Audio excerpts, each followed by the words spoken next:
Ladies and gentlemen, what's going on? Welcome back to the predictions and breakdowns. Today we have UFC 311 Makhachev against Tsarukyan 2, which is coming to you on January the 18th, 2025 in Los Angeles, California. I believe it may be moved to Arizona because of the LA wildfires, or excuse me, LA fires. If you don't know, I believe like 30,000 acres are on fire right now, and I'm not sure how you wouldn't know that. It's kind of a big story. A lot of people's homes are destroyed. Hopefully everyone's okay if you guys are out there. We're going to start with the prelims and with the main event. It's a pretty stacked card, I'm not going to lie. Johnny Walker did pull out against Bogdan Guskov. Cedric Dumas did pull out against Zachary Reese. But we have some decent replacements, and there's actually a huge replacement for Zachary Reese. So let's just get right into it. We're going to start with the prelim opener of Tayyar Ulanbekov against Clayton Carpenter. Now, this card is kind of stacked with Nurmagomedov guys, and Tayyar Ulanbekov is one of them. Decent takedowns. He kind of got screwed against Tim Elliott. He was taken down quite often, really kind of easily when he was striking. He was telegraphing a little bit, and Tim just kind of stepped in and tripped him, and grabbed some double legs and got him down. Tayyar attempted to use the cage and get some double legs on Tim Elliott. Tim Elliott was just holding his own. He was able to win a unanimous decision. And now you have Clayton Carpenter, which he's kind of a huge underdog. I understand the step up in competition. I mean, Lucas Rocha, I thought, was really decent. He controlled him completely in the first round. Second round, choked him completely unconscious after Lucas was trying to make some adjustments. And Clayton showed that he has really decent takedowns. His ground game's really decent. His stand-up's good too. Like, he has knockouts. He's actually really good with kickboxing. And Tayyar Ulanbekov is one of the guys that is a little bit more well-known for his striking. I mean, he does have no knockouts, but out of the Nurmagomedov camp, really, he's kind of like Umar. Good kickboxing, teeps down the middle, decent strikes with his legs. It's just, he doesn't have the knockout power. He does have the completely offensive grappling approach. I just don't think he's that high level. Like, it's kind of weird. He's number 11 inside flyweight. There's not really a lot of competition right now in flyweight. Realistically, there's Urseg, there's Almabayev, there's Manel Kape, Albazi was fraud checked. Kai Kara France is there. Brandon Royval's incredible. Pantoja's unreal. But other than the top 15, you kind of get into a fucking dusty realm where you have a lot of guys that, other than the new, literally the new guys like Ronaldo Rodriguez, Andre Lima,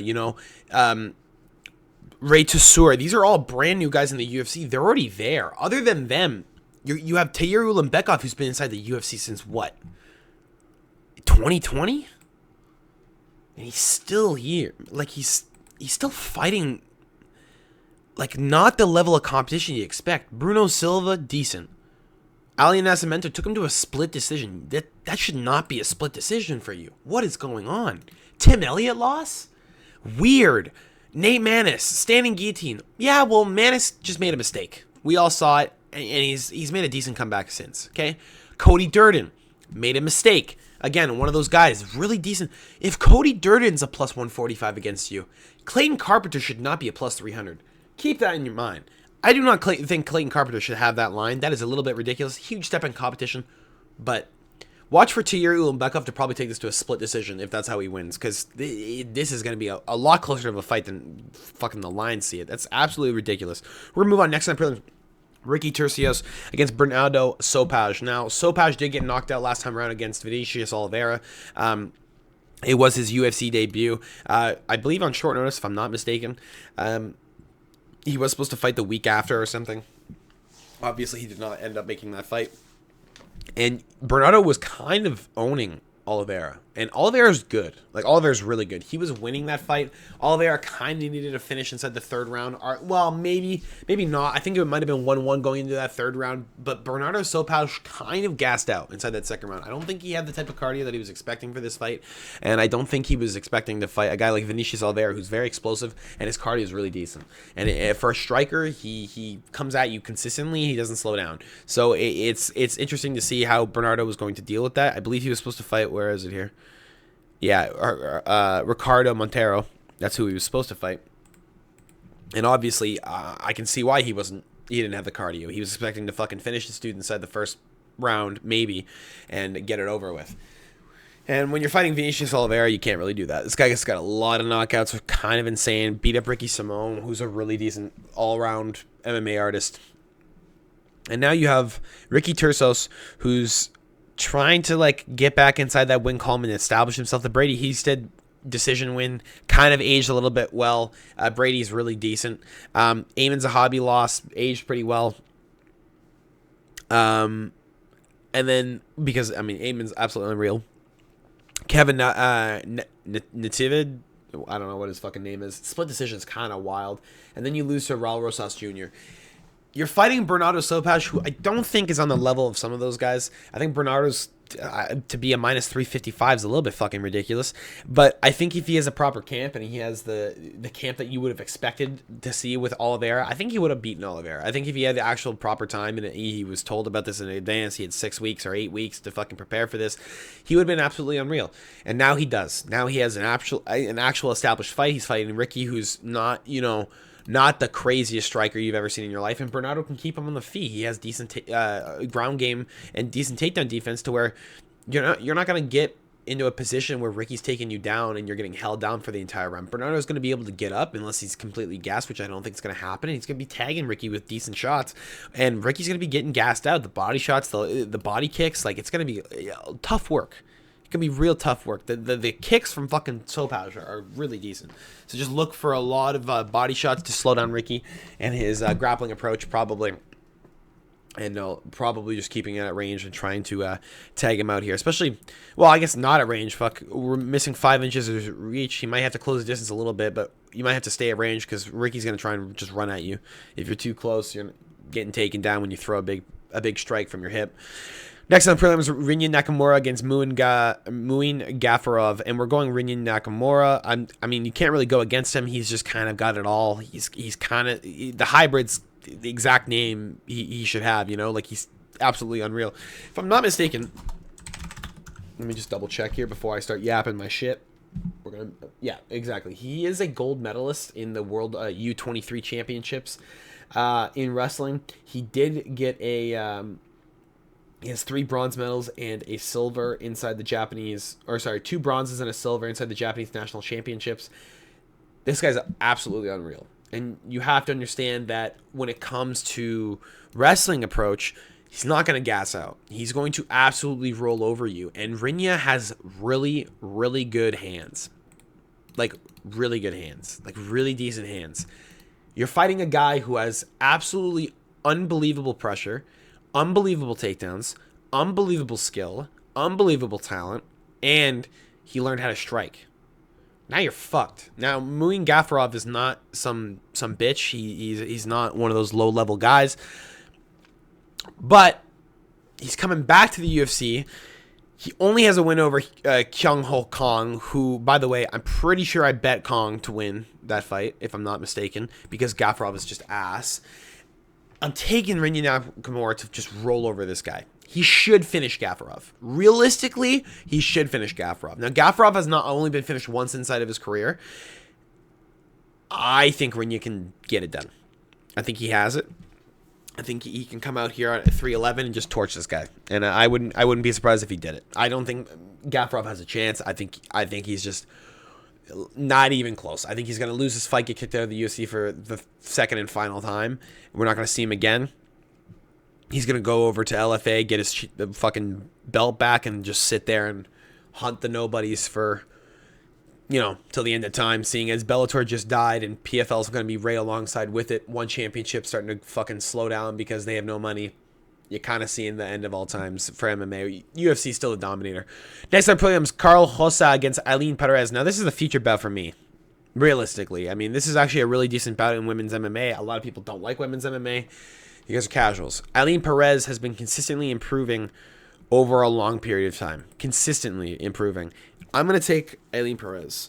Now, Carl Rosa has beaten only the best of the best, right? She's lost to the best of the best. Norma Dumont, Irene Aldana. She's lost to Sarah McMahon. Now, that one was a little scuffed, but Sarah McMahon, again, she's still pretty good.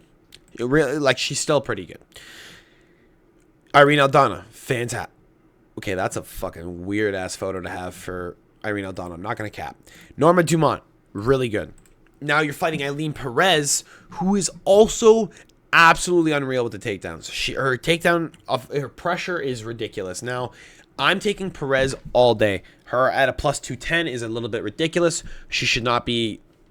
I think you should be closer to a coin flip. Now, clearly, the odds makers know something I don't, because they wouldn't be like this. Bookies don't have part-time jobs. That is their job. I just feel as if Eileen Perez has made the adjustments in her career to improve after that loss against Stephanie Edgar. She got choked, and then her other loss in her career is against Vidal with illegal knees. And we all know, I don't know if you know Tamires Vidal. She's fucking terrible. This is the girl that got choked up by Jocelyn Edwards in the 3rd round. Pretty sure she's out of the UFC at this point. She's trash. Like, she's not good. She's really, really not good. I'm not kidding. She's like fucking terrible. She's just not, like, I don't even know how. Like, illegal knee is the only way that girl could have won that fight possible. Eileen Perez, I think, is just going to be overwhelming for her. I think Carl Jose, she has the experience. She's literally the same age as Eileen Perez. She has more experience, but I think Perez is just going to fucking whop her. I don't know why. I don't know what it is. I think she's just been improving faster than Hossa. She has more finishes. Like, she just looks for a better position when Hossa is comfortable just sitting in the guards, comfortable just landing pitter-pat shots and not taking risks. Eileen Perez is willing to take risks, looking for submissions, looking for a big overhand, looking for something. She's decent on the feet. She has the grappling. And Carl Hossa isn't going to be able to just sit there. You can't just sit there with Eileen Perez. She's going to be looking for a way up if you got her down. She'll be looking for a way to submit you if she's on top. You have to move. You have to continuously be using your energy. And I don't know if Hossa can keep that up. I don't know if she can keep it up with a person like Eileen Perez. We're actually gonna see, because I think Norma Dumont, Irene Aldana, similar approaches, and you're gonna see the same fucking result. Irene Aldana a little bit better in the striking, but Norma Dumont, come the fuck on. It's gonna be the same fight. We're gonna move on next to the prelim. Zachary Reese against Asmat Bekoyev, and now this is where it gets sketchy. This is sketchy. Zachary Reese went from a fucking minus 235 favorite to a minus. To his opponent being a minus 235 favorite. Tsarukyan Dumas pulls out in a fight where, yeah, he would have lost. He would have got choked out inside the 1st round. And now we have Asmat Bekoyev, who is the LFA, 2 or 3 consecutive champ? There we go. 2 consecutive wins. 2nd consecutive title defense. Knocking out guys inside the LFA. Fighting the best of the best coming inside the LFA. I mean, split decision Dylan Budka. That's not good. That's really not good, realistically. That's a fucking terrible look. Dylan Budka is awful. Dylan Budka is absolutely terrible. He is not good. He lost to Andre Petrosky after missing weight, excuse me. He tried to weight bully Andre Petrosky, and he still loses the fight. And now you have Asmat Bekoyev, who split decision Dylan Budka, and he's fighting Zachary Reese, who's a really good submission artist with heavy hands. Now, he's still probably sketched out after that fucking slam and punches from Cody Brundage, because he locked in an armbar or triangle on Cody Brundage, got slammed on his head, knocked out cold. Zachary Reese is going to be fighting Asmat in a fight where we're going to really see if it matters. We're going to see if fighting that high-level competition matters, because Cody Brundage is not that good. Julian Marquez, not that good. Jose Medina, tough, but not that good. But they're in the UFC.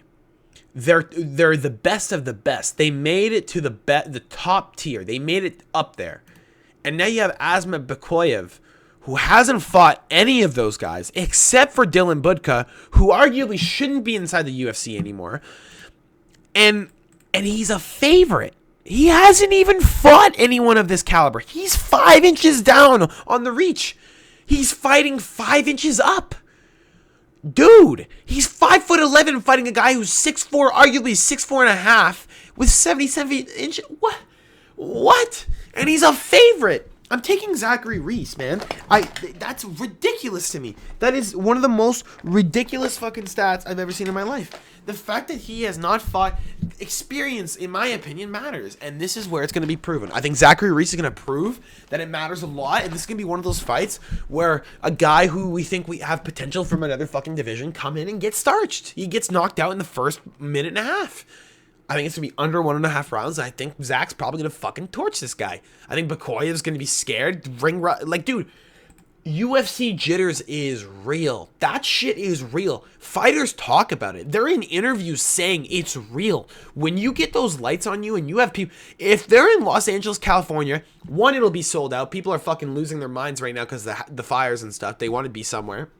They want to get away from home. 2, you have sold out complete, like literally not one seat available. You have sold out online. You have well, you can't sell it out online, but you know what I mean. You have millions of people watching you. 3, you lose, it affects your entire life. You win, it affects your entire life.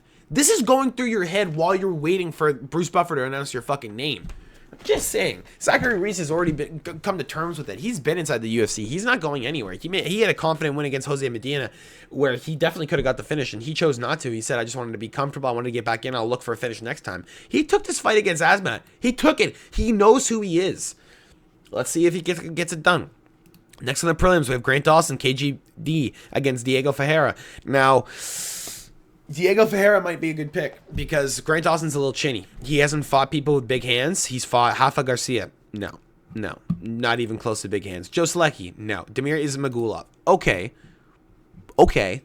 Little bit better. That's actually a really good win. Mark Madsen. No. Got knocked out by Jared Gordon. Decent hands. I'll give him that. Jared Gordon, decent hands. I actually like Jared Gordon a lot. I think he's one of my favorite fighters inside of, lightweight. He's actually really decent. Okay, cool. Draw against Ricky Glenn. Okay. That was a little bit farther ago. Fine. Leonardo Santos, Nad Narimani, Derek Minner, Michael Truesdale. These are guys with not heavy hands. This is not heavy-handed guys. Diego Ferreira knocks people out with one punch.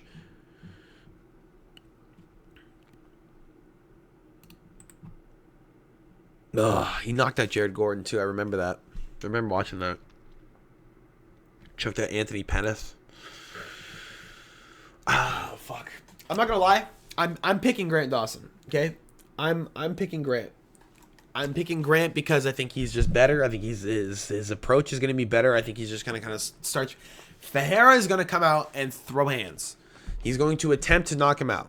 He's not going to stop. He's going to come out in the second round and look for a knockout. He's going to come out in the third round and probably blitz the shit out of Grant right away. Because Grant's chinny. Grant has a glass chin. And he's always been knocked out in the first round. Hugh fucking, that elbow was crazy. You can find a thing of that online, I'm pretty sure. He's not even good. Yeah, we're taking Grant Dawson, man. I can't pick a 40-year-old Diego Ferreira. Some guy, I'm pretty sure MMA experts made him the lock of the week. Guru said maybe Ferreira. I'm pretty sure. I don't fucking know. I didn't watch the whole video. Who's the other guy? Fuck, what's the other guy's name? I don't know. I'm pretty sure he picked Diego Ferreira too. I'm not picking him, man. I can't pick a 40-year-old man who's gonna be looking for a one-punch knockout. If that's all you're looking for, you're in for a kind of a tough night. Next on the prelims, we have Bogdan Guskov against Billy Elikana. I don't even know who this dude is. We're going Bogdan Guskov first round KO. We're going PFL. Yeah, Bogdan Guskov by murder. Bogdan Guskov by literally however he wants. If he wants to lay on him and burp in his face until he gives up, guess what? That's his fucking right. If he wants to sit on him and read a book and fucking put the book on his nose and flip, he can do whatever he wants. Literally, Bogdan could literally make him his bitch.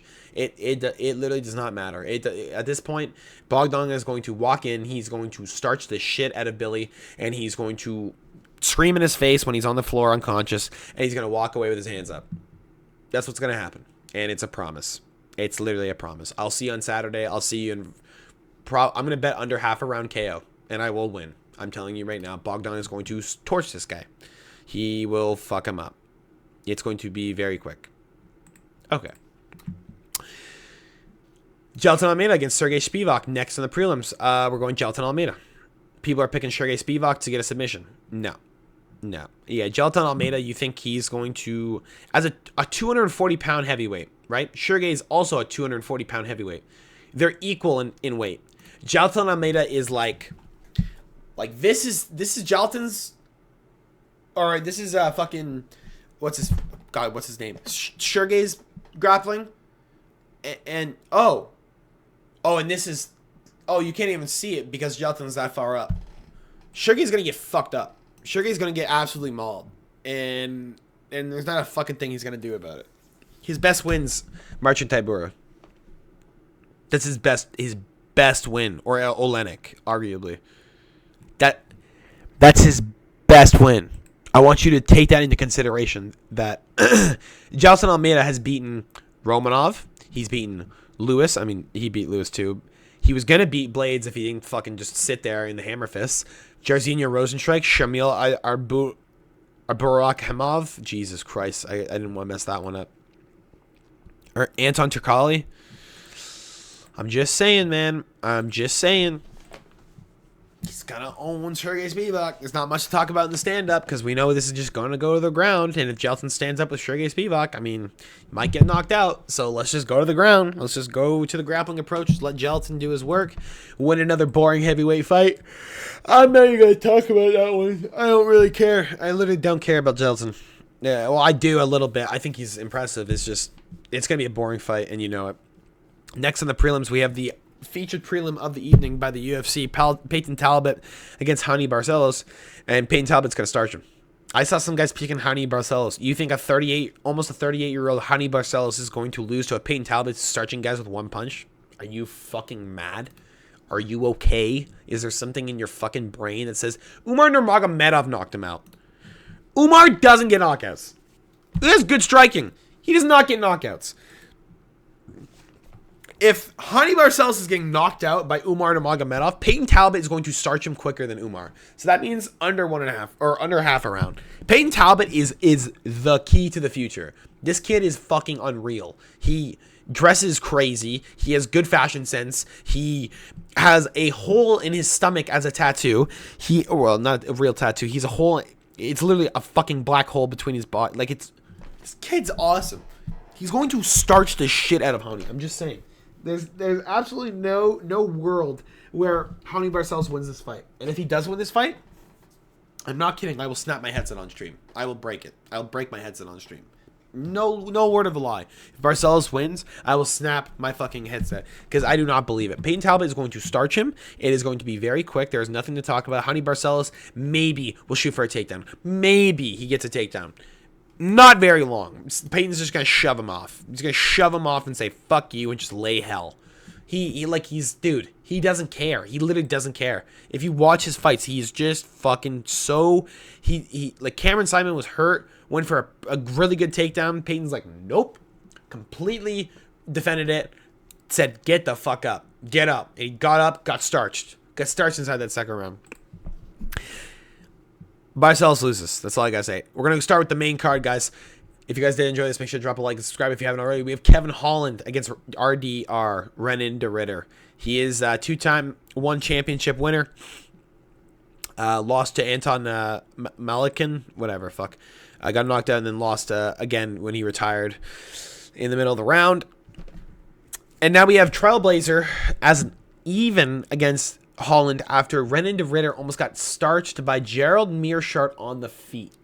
Now, people are going to say, well, the threat of going to the ground with GM3 is greater than the threat of going to the ground with Kevin Holland. So why wouldn't he just go for a takedown? He's not going to stand with Kevin Holland. Yeah, you're right. He's not going to stand with Kevin Holland. But the last fucking two losses, or two, where is it?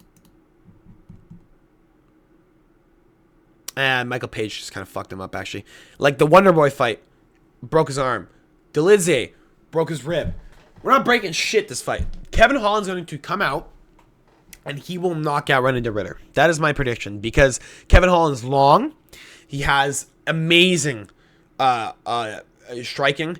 His ground game is decent. He did get taken down quite often inside of his career, but he has good submissions. He's able to get back up a lot of the time. He's able to push guys off of him, keep him off of him, able to move, keep moving, able to throw his strikes, because that's what he prophesizes in. He wants his strikes. He wants you to let him just fucking go off. And Renan de Ritter, he was very, very, very clearly chinny.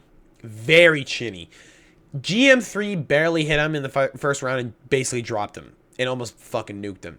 That's how bad it was. And then GM3 got barely touched and got dropped by Renan de Ritter.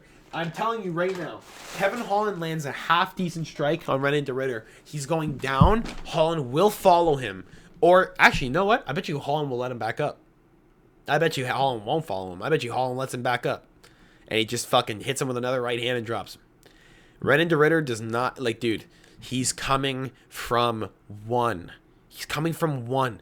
This is not the same level of competition, guys. It's just not. Like, Malikan lost to fucking Umar Kane, bro. He lost to Umar Kane. The same guy who barely fought yet. If you watch Umar Kane against fucking Malikan, bro, it's one of the worst fights you've ever seen of last year. It was not good. And he lost to that guy twice. Renan de Ritter is not as good as people... Like, he's good, but not as good as people think he is. I got Kevin Holland all day. Give me that fucking even money. Next on the main card, we have Beneil Dariush against Renato Moicano. I'm picking Beneil Dariush. Now, there's a nagging thing in the back of my head to pick Beneil, excuse me. Because the two losses, man, Charles, arguably, dude, he just clipped him, okay? And then Arman, kind of the perfect punch. Renato Moicano doesn't have that type of power. He has a really aggressive grappling approach to where he wants to wear you down and then ground and pound you out. The thing with Benoit Saint-Denis, if you remember inside that first round, he didn't actually get knocked down. It was a weird scramble to where Benoit was just in a really bad spot and just ate like 20 elbows to the fucking eye. Like, it was really bad. Beneil Dariush is a guy who's not going to just be stagnant on the ground. Very good ground game. Very aggressive grappler.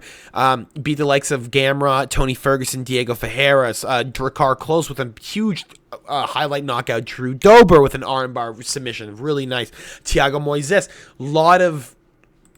A lot of decent wins on the side of Beneil Dariush. And he's only 35. Renato Moicano is literally the same age as him. Granted, Beneil looks like the oldest 35-year-old you've ever seen in your fucking life, but I think he still has life in him. I think number 9 at lightweight, I think he can still make a run, and I think Renato Moicano, Money Moicano, I think he's kind of being overhyped a little bit. I think the win over Benoit Saint-Denis, Benoit's kind of fraud-checked. Jalen Turner literally beat him and then just walked away and didn't finish it. That would have changed everything. That would have changed a lot. That would have changed the whole dynamic of this. RDA was able to decision Renato Moicano. If RDA is decisioning Renato Moicano at 37, I'm pretty sure Beneil Dariush can decision him with his grappling approach, with his really good stand-up. Like, the stand-up between him and Renato Moicano arguably is on the side of Beneil Dariush. Beneil Dariush is really, really crazy in the striking. He's got better striking for sure than Renato Moicano, in my opinion, and we're going to see it on Saturday night. And I got Beneil at least by probably decision. Next on the main card, we have Yuri. Now, the next 3 fights are absolutely fucking unbelievable. I cannot believe this is even... I'm going to honestly... like, I'm going to be awake for this whole card. I'm going to be screaming at midnight. Because these are absolutely unreal. Let's just get into it. Next on the main card, Yuri Prohaska against Jamal Sweet Dreams Hill. Now, I got Yuri. I got Yuri by knockout. It's Jamal. Dude. Listen, Yuri is chinny. That last fight with Alex Pereira kind of like worried me a little bit. But Pereira has different types of power. Yuri almost got knocked out by Volkan Ozdemir. Almost got knocked out by Dominic Reyes, I'm pretty sure. Took Glover to a fucking way too long of a fight. Beat up Rakic after losing the first round. After Rakic was literally looking like a world... Rakic literally looked like a world beater, and Yuri knocked him out. Looked like a world beater. Rakic looked like he was about to take the title away from whoever was in light heavyweight at that time, and it just didn't happen. Pretty sure it was Alex still, yeah. Like, dude, it's insane. Like, Yuri just kind of comes out of the gate and storms it with very creative striking, kind of weird, undynamic stuff, and Jamal gets caught. Like, Jamal's been caught before. Alex Pereira, uppercut from hell. I mean, that was a little bit of a weird thing with the nut cut, but I think Jamal's fucking overrated.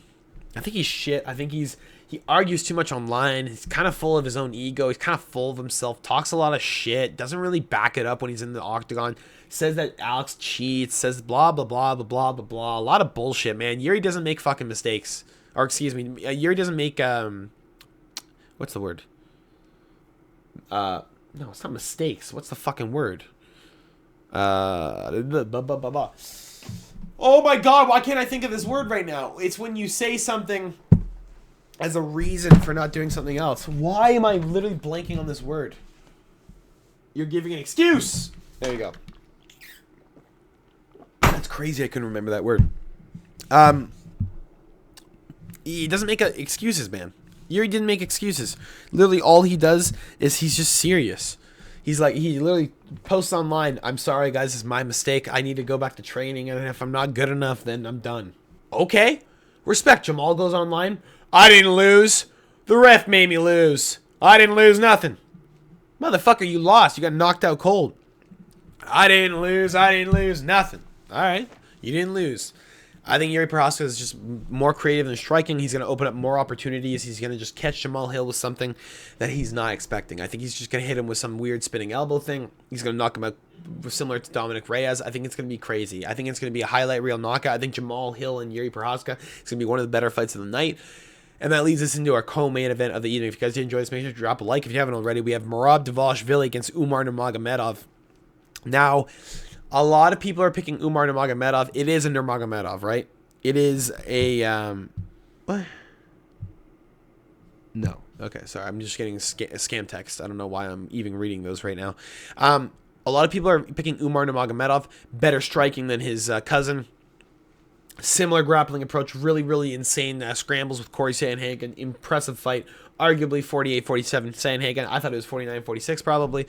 And then you have Merab Dvalishvili, who doesn't slow down.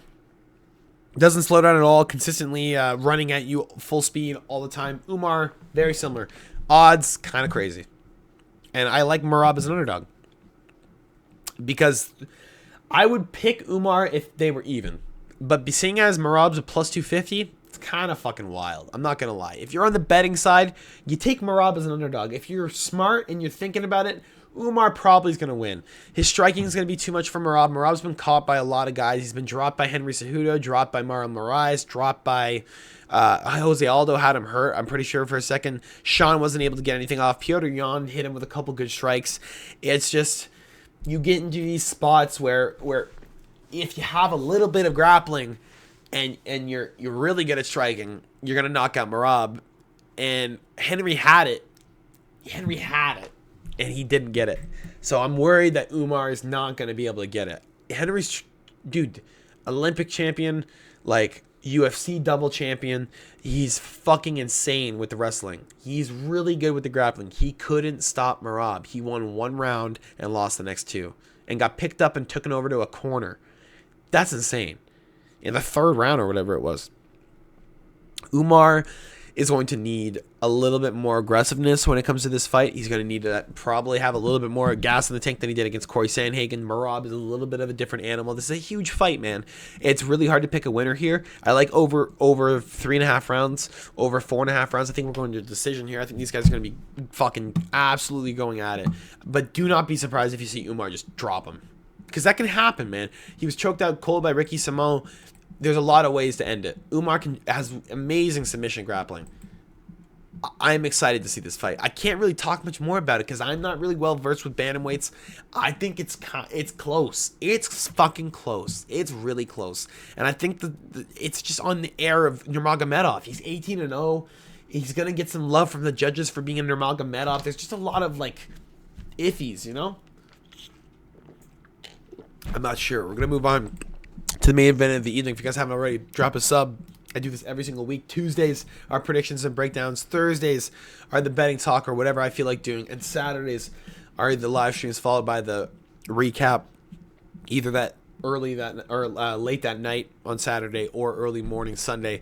We also do, well, I guess this predictions and breakdowns is coming out on Wednesday, but we had like, some switches in the fucking lineup, and I didn't want to, just in case they switched another one, I didn't want to do it too early. We have Islam Makhachev against Arman Tsarukyan 2. We're taking Islam. Islam already won their fight. Some crazy exchanges between them that long time ago. But, yeah, after the loss to Gamrot, you go back, you watch the fight against Charles Oliveira, you go back and watch the fight against fucking Beneil Dariush, and you're like, okay, you caught Beneil. Good for you. And then you go back and watch the Joaquim Silva, and you're like, you caught him a little late, and Silva was lasting. I don't feel like Silva should have lasted that long. And then you look, excuse me. You look at the fucking Charles Oliveira win, and you're like, Charles almost got your ass. It was really close. I thought Charles won that fight, too. Charles fucking had him. And Islam Makhachev's going to get him. You have Islam Makhachev with arguably better submission grappling than Charles Oliveira, seeing as he tapped Charles with a head and arm triangle from mount. He didn't even have to get off the mount. He fucking full just...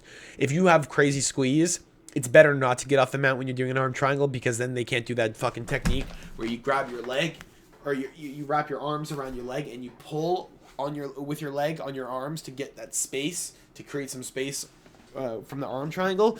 If you just do it from mount and you just fucking shove your shoulder right in their fucking neck and you just go at it, you'll tap them. You'll tap them if you have a good squeeze.